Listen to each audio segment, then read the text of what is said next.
3.5 ಲಕ್ಷ ವಿದ್ಯಾರ್ಥಿಗಳು ಸಿಇಟಿ ಪರೀಕ್ಷೆಯನ್ನು ಎದುರಿಸಿದ್ದಾರೆ.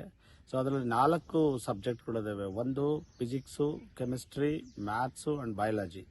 ಫಿಸಿಕ್ಸ್ ಅಲ್ಲಿ ಸುಮಾರು 5 ಪ್ರಶ್ನೆಗಳು, ಮತ್ತೆ ಮ್ಯಾಥ್ಸ್ ಅಲ್ಲಿ ಸುಮಾರು 15 ಪ್ರಶ್ನೆಗಳು, ಮತ್ತೆ ಕೆಮಿಸ್ಟ್ರಿಯಲ್ಲಿ 16 ಪ್ರಶ್ನೆಗಳು, ಮತ್ತೆ ಬಯಾಲಜಿಯಲ್ಲಿ 10ಕ್ಕೂ ಹೆಚ್ಚು ಪ್ರಶ್ನೆಗಳು. ಒಟ್ಟು 46 ಪ್ರಶ್ನೆಗಳು ಔಟ್ ಆಫ್ ದಿ ಸಿಲೆಬಸಸ್ ಅನ್ನು ಕೊಟ್ಟಿದ್ದಾರೆ.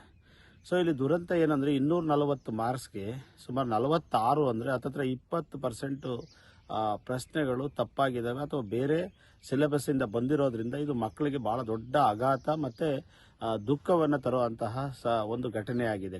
ಯಾಕೆ ಅಂತಂದ್ರೆ 2 ವರ್ಷ ಸತತವಾಗಿ ಮಕ್ಕಳುಗಳು ಇದಕ್ಕಾಗಿನೇ ಪ್ರಿಪೇರ್ ಆಗಿರ್ತವೆ. ನಾವು ಇಂಜಿನಿಯರಿಂಗ್ ಅನ್ನು ತಗೋಬೇಕು ಅಥವಾ ಇನ್ನಿತರೆ ಡಿಗ್ರಿ ಉನ್ನತ ಕೋರ್ಸ್ಗಳನ್ನು ತಗೋಬೇಕು ಅಂತ ಹೇಳ್ಬಿಟ್ಟು ಆಸೆಯನ್ನು ಇಟ್ಕೊಂಡು ಮತ್ತೆ ಮನೆ ಪೋಷಕರು ಕೂಡ ಆ ರೀತಿಯ ಕನಸುಗಳನ್ನು ಕಾಣ್ತಾ ಇರ್ತಾರೆ. ನಮ್ಮ ಮಕ್ಕಳು ಏನಾದ್ರು ಉನ್ನತ ಒಂದು ಕೋರ್ಸ್ ಅನ್ನ ಡಿಗ್ರಿಯನ್ನು ಮಾಡ್ತಾರೆ ಅಂತೇಳಿ.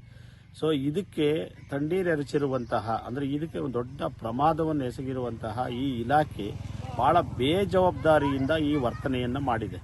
ಯಾಕಂದ್ರೆ ಕನಿಷ್ಠ ಪ್ರಶ್ನೆ ಪತ್ರಿಕೆ ತಯಾರಾದಾಗ ಅದನ್ನ ಪುನರ್ವಿಮರ್ಶೆಗೆ ಒಳಪಡಿಸಬೇಕು. ಪರೀಕ್ಷೆ ಪಠ್ಯಗಳಲ್ಲಿ ನಾವು ಕೊಟ್ಟಿರುವಂತಹ ಪಠ್ಯಗಳಲ್ಲೇ ಪ್ರಶ್ನೆಗಳಿದಾವೆ ಅನ್ನೋದ್ರ ಬಗ್ಗೆ ಚೆಕ್ ಮಾಡಿ ಆನಂತರ ಪರೀಕ್ಷೆ ಪ್ರಶ್ನೆ ಪತ್ರಿಕೆಗಳನ್ನು ತಯಾರು ಮಾಡಬೇಕು ಅನ್ನೋ ಆಲೋಚನೆ ಇಲ್ಲದೆ ಇರುವಂತಹ ಬೇಜವಾಬ್ದಾರಿ ಅಧಿಕಾರಿಗಳನ್ನ ತಕ್ಷಣ ಅವ್ರ ಮೇಲೆ ಕ್ರಮವನ್ನು ಜರುಗಿಸಿ ಮತ್ತೆ ಅವ್ರನ್ನ ತನಿಖೆಗೆ ಒಳಪಡಿಸಬೇಕು. ಮತ್ತೆ ಈ ಪರೀಕ್ಷೆಗೆ ಆಗಿರುವಂತಹ ಒಟ್ಟು ವೆಚ್ಚವನ್ನ ಅವರಿಂದ ವಸೂಲಿ ಮಾಡಬೇಕು.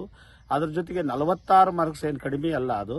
ಸೊ ಅದನ್ನ ನೀವು ಆ ಮಕ್ಕಳುಗಳಿಗೆ ಗ್ರೇಸ್ ಆಗಿ ಕೊಡಕ್ಕೆ ಹೋದ್ರೆ ಅದು ಎಲ್ಲಾ ಮಕ್ಕಳಿಗೂ ಒಂದೇ ತರ ಆಗುತ್ತೆ. ಸೊ ಓದ್ದರಿಗೆ ಓದದೇ ಇರೋರಿಗೂ ಒಂದೇ ತರ ಆಗುತ್ತೆ. ಅದ್ರ ಬದಲು ಅದನ್ನ ಕಳೆದ್ರೂ ಕೂಡ ಸೊ ಅದು ಮಕ್ಕಳಿಗೆ ದೊಡ್ಡ ಅನ್ಯಾಯ ಆಗುತ್ತೆ. ಅದರಿಂದ ಮರುಪರೀಕ್ಷೆ ಮಾಡಿ ಅಂತ ಹೇಳ್ಬಿಟ್ಟು ರುಪ್ಸ ಕರ್ನಾಟಕ ಮತ್ತೆ ಇಡೀ ರಾಜ್ಯದ ಏನು PU ಕಾಲೇಜು ಆಡಳಿತ ಮಂಡಳಿಗಳದು ಎಲ್ಲರ ಪರವಾಗಿ ನಿಮ್ಮಲ್ಲಿ ರಿಕ್ವೆಸ್ಟ್ ಮಾಡ್ತಾ ಇದೀವಿ, ಮರುಪರೀಕ್ಷೆಯನ್ನ ಮಾಡಿ. ಸೊ ಯಾಕೆ ಈ ಮಾತನ್ನ ಕೇಳ್ತಾ ಇದ್ರೆ PUC ಮತ್ತೊಂದು ಪರೀಕ್ಷೆ ಇದೆ, ಇಂಥವು ಇನ್ನೂ 2 ಪರೀಕ್ಷೆಯನ್ನ ಮಾಡ್ತೀವಿ ಅಂತ ಹೇಳ್ಬಿಟ್ಟು ಈಗಾಗಲೇ ನಮ್ಮ ಶಿಕ್ಷಣ ಸಚಿವರು ಮಧು ಬಂಗಾರಪ್ಪನವರು ಹೇಳಿದ್ದಾರೆ.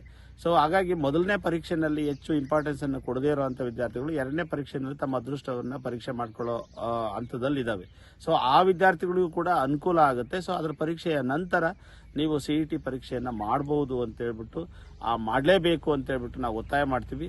ಒಂದು ವೇಳೆ ನೀವು ಮರುಪರೀಕ್ಷೆಯನ್ನ ಮಾಡಲಿಲ್ಲ ಅಂತಂದ್ರೆ ಖಂಡಿತವಾಗಿ ರುಪ್ಸ ಕರ್ನಾಟಕ ಈ ವಿಚಾರದಲ್ಲಿ ಕಾನೂನು ಹೋರಾಟಕ್ಕೆ ಇಳಿಯುತ್ತೆ ಅಂತ ಹೇಳ್ಬಿಟ್ಟು ನಿಮ್ಗೆ ಹೇಳೋದಕ್ಕೆ ಇಚ್ಛಿಸ್ತೀವಿ.